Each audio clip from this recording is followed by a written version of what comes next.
ఎమ్మిగనూరులో భారతీయ Janata party కార్యాలయాన్ని ప్రారంభించుకోవడం చాలా ఆనందంగా ఉంది. ఈ 2-3 రోజులుగా మనం కాక్రోచ్ జనతా పార్టీ పేరు మీద ఆందోళనలు జరుగుతుండడం,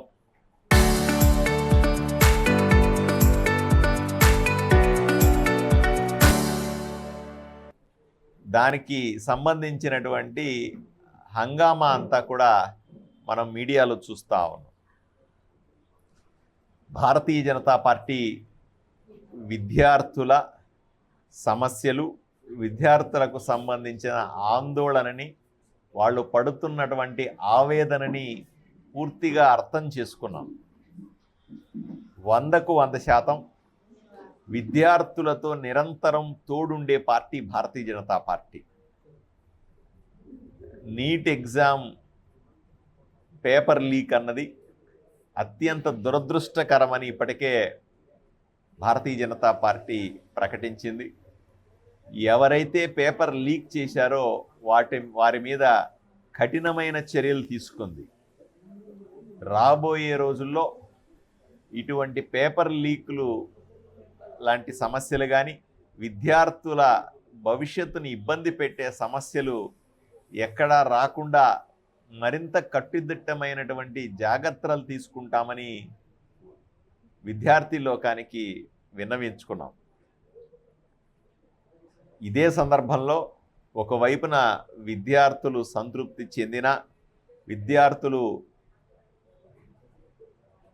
భారతీయ జనతా పార్టీ ప్రభుత్వం తీసుకుంటున్న చర్యల పట్ల సంతృప్తి ప్రదర్శించిన, ఇంకోవైపున దుష్ట శక్తులన్నీ కూడా వాళ్ళకు తెలియకుండానే వాళ్ళ వెనకాల చేరి ఏదో రకంగా వాళ్ళ ముసుగులో విద్యార్థులు లేదా కాక్రోచ్ జనతా పార్టీ అనేటువంటి ఒక ఆలోచన విధానం ముసుగులో చేరినటువంటి కాంగ్రెస్ కానీ, వామపక్షాలు కానీ, వాటి అనుబంధ సంస్థలంతా కూడా ఏదో రకంగా కేంద్ర ప్రభుత్వాన్ని, నరేంద్ర మోదీ ప్రభుత్వాన్ని బురద జల్లే ప్రయత్నం చేస్తూ ఉన్నారు.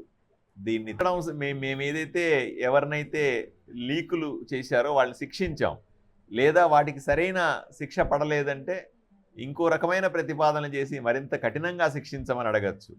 భవిష్యత్తులో ఇటువంటి జరగకుండా తీసుకోవాల్సిన జాగ్రత్తలు ఏమిటి అని ప్రభుత్వాన్ని నిలదీయచ్చు, ప్రశ్నించవచ్చు. పరిపాలనలో ఎటువంటి లోపాలున్నా సరే సరిదిద్దుకోవడానికి నిరంతరం భారతీయ జనతా పార్టీ కేంద్ర ప్రభుత్వం చిత్తశుద్ధితో పనిచేస్తాం.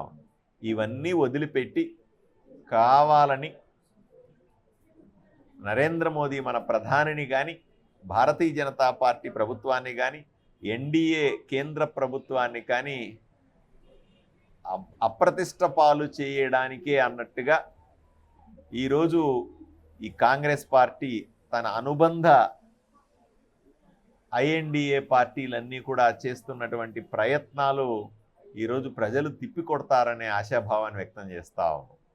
ఈరోజు ప్రజలు అర్థం చేసుకున్నారు నరేంద్ర మోదీ గారు గత 12 సంవత్సరాలుగా చేసినటువంటి సుపరిపాలన. నరేంద్ర మోదీ గారు ఎటువంటి అవినీతి లేని, అభివృద్ధితో కూడుకున్న, సంక్షేమంతో కూడుకున్నటువంటి 12 సంవత్సరాల పాలన. దేశ విదేశాల్లో భారతీయుణ్ణి తలెత్తుకుని చేసేటువంటి పరిపాలన. ప్రతి ఒక్క కాంగ్రెస్ అనుబంధ పార్టీలన్నీ, కమ్యూనిస్ట్ అనుబంధ పార్టీలన్నీ, ఐఎన్డీఏ పార్టీలన్నీ కూడా ఈరోజు మీడియాని ఆకర్షించడానికి, ప్రజల ఆలోచనలను పక్కదావ పట్టించడానికి ప్రయత్నం చేస్తూ ఉన్నాయి. దీన్ని తప్పనిసరిగా ప్రజలు అర్థం చేసుకొని తిప్పి కొడతారని అనుకుంటా ఉన్నాం.